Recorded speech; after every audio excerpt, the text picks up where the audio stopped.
a mother of 8, a controlling boyfriend, and a deadly plan to escape. In the early hours of March 9th, a South Memphis home turned into a slaughterhouse. By the time police arrived, 7 lives were gone and 2 were still missing. And according to one traumatized child survivor, "He made me watch while he did it. What pushes a man to kill the woman he claimed to love and her innocent children? How does a desperate attempt for freedom spiral into one of the most horrifying massacres in Tennessee history?"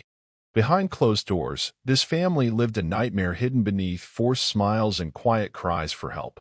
And when she finally decided to leave, he decided no one was leaving alive.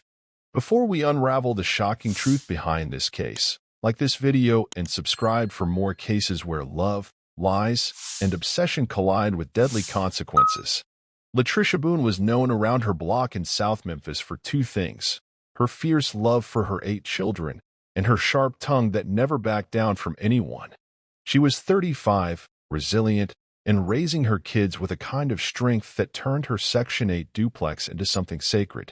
Latricia Boone was the kind of woman who held everything down: 8 kids, 3 jobs, 2 baby daddies behind bars, and a full Sunday meal on the table by 6 p.m. no matter what. She didn't ask for sympathy. She didn't need it. Her kids came first, always. And the folks around her knew. You could say what you wanted about South Memphis, about the government cheese and the broken air conditioning, but you better not say a word about Latricia Boone or her babies.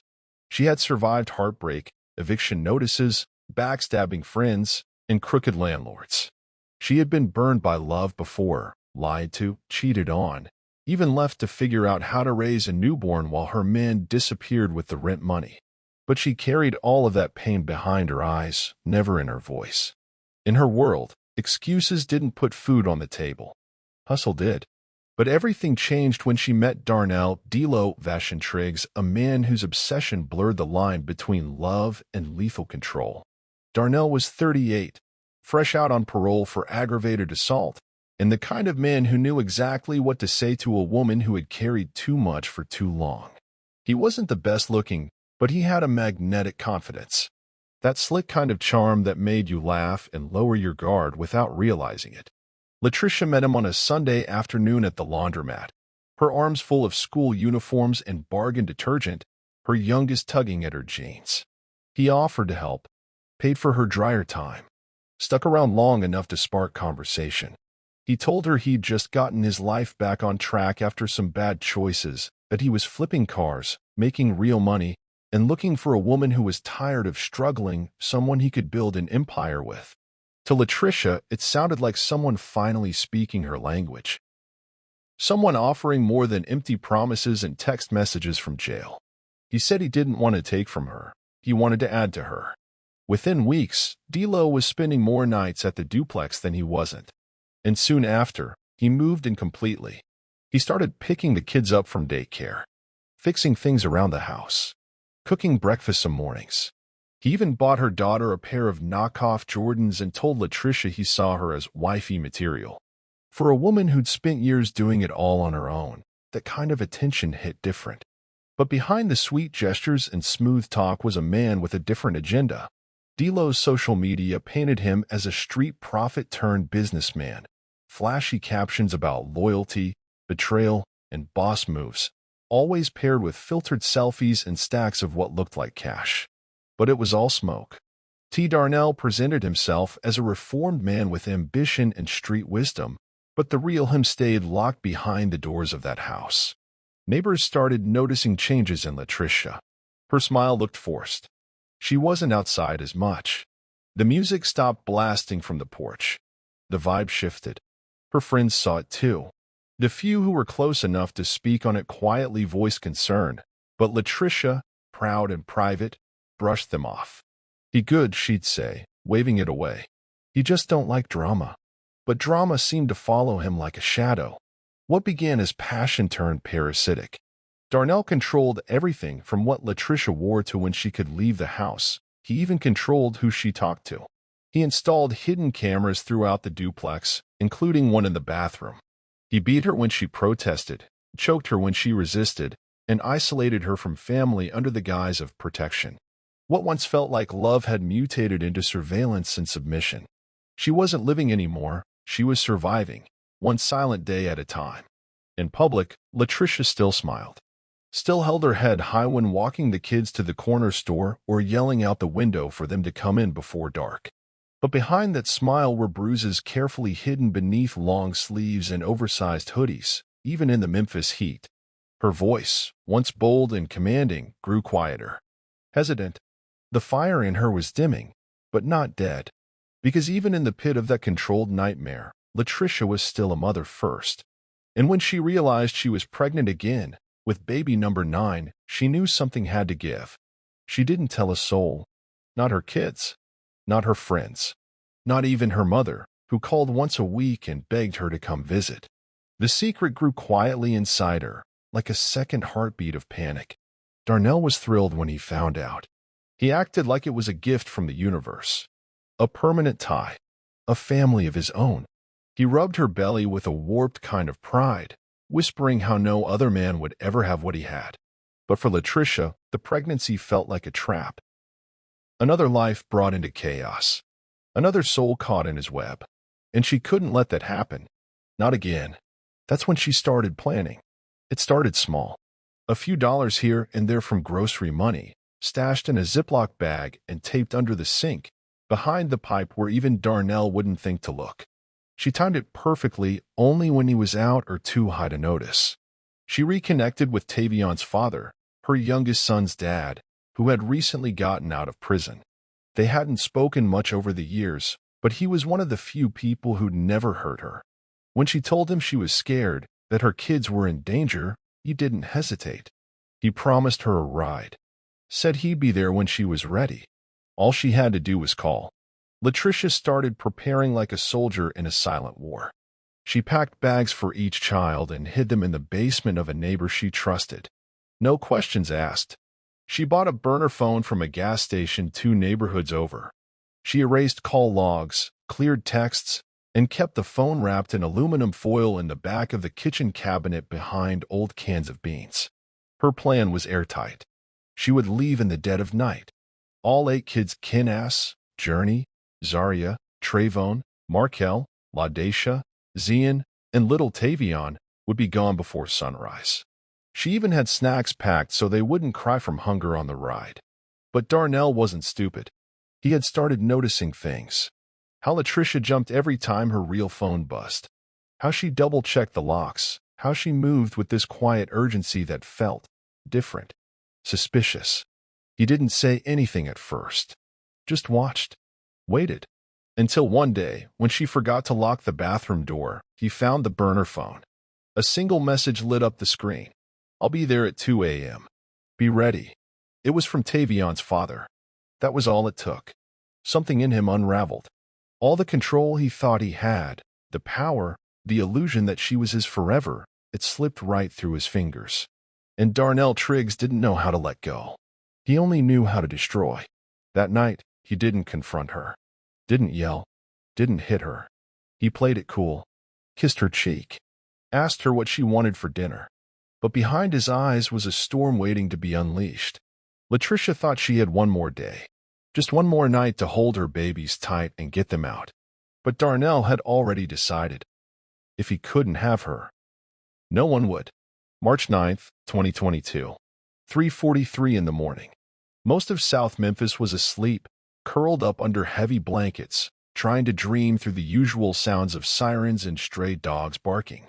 But on Weaver Street, a sound broke the silence.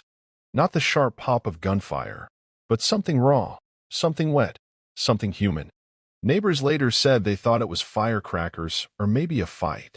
But what they heard was the sound of a mother begging for her life. Inside that duplex, Latricia Boone stood face to face with the man she once let into her heart.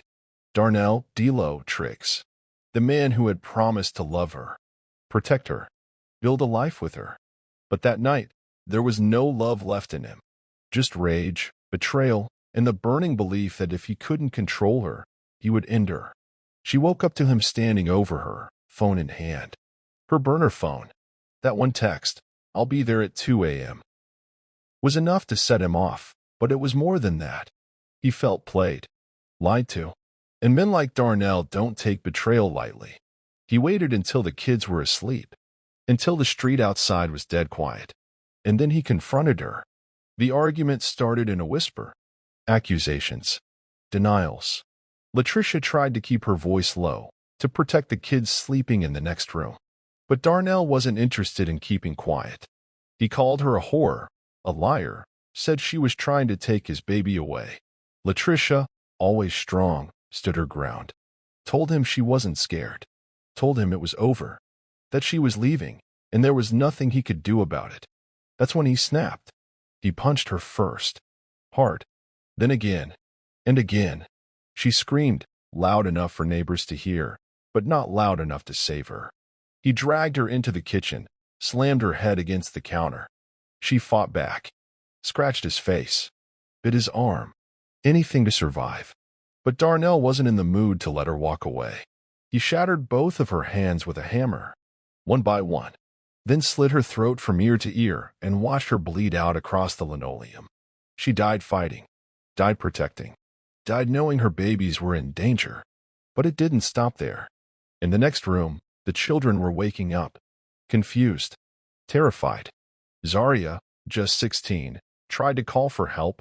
He strangled her with an extension cord. Kinas, 14, tried to run. Darnell caught him by the back of the neck and crushed his windpipe.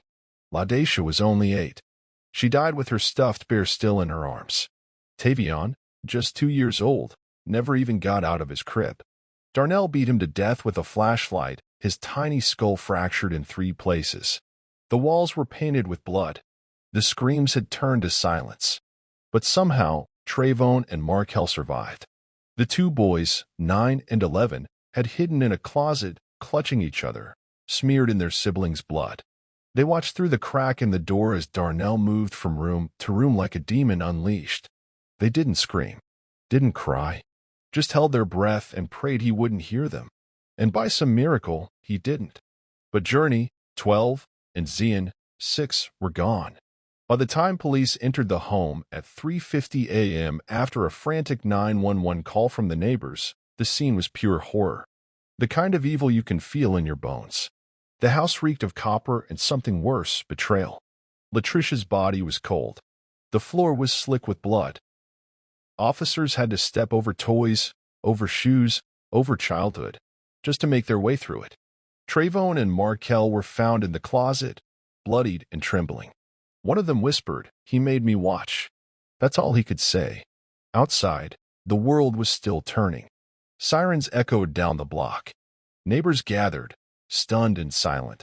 But Darnell was already gone, disappeared into the night with 6-year-old Zian in his arms and Journey nowhere to be found. He left behind a trail of broken bodies and broken hearts. A home that had once been filled with laughter and Sunday dinners, now nothing more than a tomb. And a city, completely shaken to its core.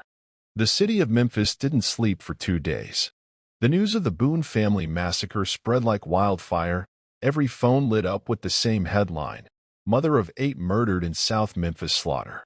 And as details trickled out, 8 children in the home, 4 confirmed dead, 2 missing, and a boyfriend on the run.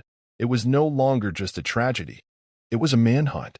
The entire city locked eyes on one named Darnell Vashentriggs, known in the streets as D-Lo, now labeled by the media as the monster of Memphis. Asterisk. From the moment authorities confirmed Darnell was gone, taking 6-year-old Zian and 12-year-old Journey with him, an all-hands-on-deck alert was issued across state lines. Helicopters searched wooded areas. K-9 units canvassed bus stations, motels, abandoned buildings. Social media erupted with rumors. He was spotted in Mississippi, then Atlanta, then back in Tennessee. But Darnell was slippery, and evil rarely travels alone. It moves with cunning. It was a Greyhound station in Yazoo City, Mississippi, 2 days later, where the nightmare caught up with him. Darnell was hunched in the back row, wearing oversized sunglasses and a hoodie that still smelled like Latricia's blood. He'd shaved his beard, dyed his hair with shoe polish, and was using a fake ID under the name Marcus Bennett. But it was Zian that gave him away. The child was slumped next to him, barely conscious, with bruises blooming across his cheeks and arms like ink in water. A watchful passenger saw something that didn't sit right. How the little boy wouldn't wake up. How he flinched when Darnell touched him and tipped off the authorities. Within 30 minutes, federal marshals had the bus surrounded. Darnell tried to run. He didn't get far. When they pulled him down on that grimy bus station floor, he screamed that he loved his family, that he didn't mean to, that Latricia made him do it. But none of it mattered. Zian was alive, but drugged, doped up on over-the-counter sleeping pills Darnell had crushed and mixed into orange juice. He was rushed to the hospital, where doctors said he was lucky to be alive. Barely. But Journey was nowhere to be found. For another 36 hours, Memphis held its breath. Then, a tip came from a sanitation worker in Mississippi. A strange smell coming from behind an abandoned gas station on the outskirts of Yazoo City. Police arrived and began digging. And what they found would haunt them for years to come. Journey Boone, 12 years old, buried in a shallow grave under a pile of construction debris. She was wrapped in her favorite My Little Pony blanket, still wearing her school uniform. Her body showed signs of blunt force trauma to the head and suffocation. They believe she died the same night as her mother. Darnell had taken her with him, not to save her, but to discard her. The city of Memphis erupted. Candles and teddy bears lined the sidewalk in front of the Boone duplex. Murals went up on the sides of corner stores. But there was something else bubbling beneath the grief. Fury, outrage. How had this happened? Why wasn't this family protected? It came out that Child Protective Services had visited the home just 3 weeks prior after a neighbor anonymously reported screaming and bruises on the children.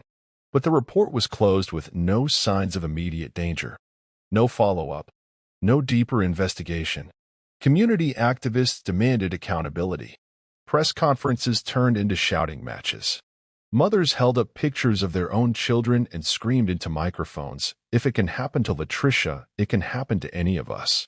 Darnell Triggs sat in a jail cell, silent, refusing to speak. But the damage was already done. 9 lives destroyed. A city in mourning. And the haunting truth that no one, not the neighbors, not the schools, not the system, had done enough to stop what was coming. At trial, the courtroom was ice cold, not from the air conditioning, but from the weight of what everyone knew was coming. Reporters lined the benches. Victims' advocates held tissues in their laps before a single word was spoken.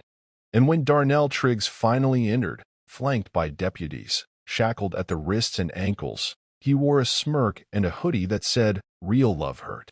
The words stretched across his chest like a twisted manifesto, a reminder of the warped lens through which he'd viewed Latricia Boone and her children. His face was blank, emotionless. The same face caught on camera, staring into hidden surveillance footage, arms folded while chaos unfolded behind him. The same face that had once convinced a mother of 8 that he would love her forever. The prosecution wasted no time. They came in swinging, with receipts, with rage, and with a mountain of evidence that painted Darnell not as a man who snapped, but as a man who planned. There were 327 pages of texts and journal entries pulled from his burner phone and a locked notebook found in the car he tried to escape in. They were laced with paranoia, obsession, and dark declarations. A queen who betrays her king must return to dust. The children belong to me. They're my kingdom. And most chilling of all, when the cleansing is done, they will thank me. The jury sat in stunned silence as surveillance clips from the hidden cameras Darnell himself installed inside the Boone duplex were played. The footage showed months of domination, Latricia being berated, shoved, followed from room to room. One clip caught him whispering to her as she cried in the kitchen, "You ain't going nowhere unless I say so." But the worst came when they played the audio file, one that Darnell had recorded on his phone the night of the murders. No one knew why he did it. Maybe he wanted to remember, maybe he wanted to brag, but the sounds were unmistakable.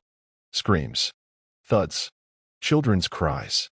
A voice, his voice, breathing heavily, growling through clenched teeth, "You made me do this. Look what you made me do." Then came the testimony. 9-year-old Trayvon Boone, wearing a little suit too big for his skinny frame, took the stand. His eyes were swollen from crying, and yet he stood tall as he looked over at the man who had slaughtered half his family. The courtroom held its breath. Underscore, he made me watch. Underscore, Trayvon whispered, his voice trembling but strong. Underscore, he said. He said we belong to him now. He said Mama didn't deserve us. Underscore. Gasps echoed through the room. One juror broke into tears. A woman in the gallery fainted. Even the judge had to pause and steady his voice before moving on. The defense tried everything, pleading undiagnosed schizophrenia, citing childhood trauma, even claiming that Darnell believed he was cleansing his family from sin. But none of it mattered. Not to the jury. Not after what they'd heard. After a 5-week trial, they returned with their verdict: guilty. On 7 counts of first-degree murder, 2 counts of attempted murder, kidnapping, and child endangerment. When the sentence was read, death, plus 140 years with no possibility of parole, Darnell didn't flinch. He just stared at Trayvon. The judge, a man who'd seen 30 years of blood and tragedy from the bench, called it the single most horrifying crime ever committed in Shelby County. He looked Darnell in the eye, and with that, the monster of Memphis was led away, never to see the outside of a cell again. But the trauma he left behind? That would take a lifetime to heal. Every March, Latricia Boone's name finds its way back into the headlines. Not because the world forgets, but because the pain never really leaves. Her face, strong, radiant, unapologetically black, becomes the symbol of a mother who fought like hell for her children. And even in death, she's still fighting, still stirring a nation that once looked the other way. In South Memphis, murals bloom on abandoned buildings, painted by local artists who call her Queen Tricia. Candlelight vigils spill into streets. Marches block intersections. The Boone children's names are chanted beside hers: Kenneth, Journey, Zuria, Trayvon, Markel, Laudacia, Zion, Tavion. 8 young lives whose innocence was shattered, 4 of whom never got to grow up. This wasn't just a domestic violence case. This was a revelation, a reflection of the invisible violence Black mothers endure in silence, brushing off bruises, making meals while healing wounds, calling it life, because the system has taught them that their pain is normal. Latricia Boone lived that reality, and when she tried to break free, the world learned what it costs to be a Black woman fighting to survive in America. They call it the Boone Horror now, a name given by local media, but picked up by activists across the country. It's more than a headline, it's a rallying cry. A brutal reminder that sometimes the most dangerous place for a woman is her own home. In the aftermath, the city of Memphis was forced to reckon with itself. Why weren't the signs, reported bruises, missed school days, anonymous tips, enough? That pressure sparked real movement. Bills were proposed to strengthen child welfare protocols. Funding increased for domestic violence shelters. And a new Memphis task force was formed, named after Latricia, to respond to high-risk abuse reports faster, with urgency and compassion. Yet somehow, her legacy doesn't end in tragedy. It burns brighter every year. In the way survivors speak up, in the way neighbors check in, in the way little Black girls are taught that love should never hurt like that. Latricia Boone died trying to protect her children. Now, her name protects so many more. Latricia Boone wanted freedom. Darnell Triggs wanted control. When those two forces collided, 8 children lost their future, and a mother paid with her life. This case is a chilling reminder that love can be weaponized, and silence can be deadly. What signs were missed? Could this massacre have been prevented if someone had just listened? If you or someone you know is in danger, reach out. You don't have to fight alone. If this story shocked you, like and subscribe for more real-life cases that unravel the darkest intersections of love, obsession, and betrayal.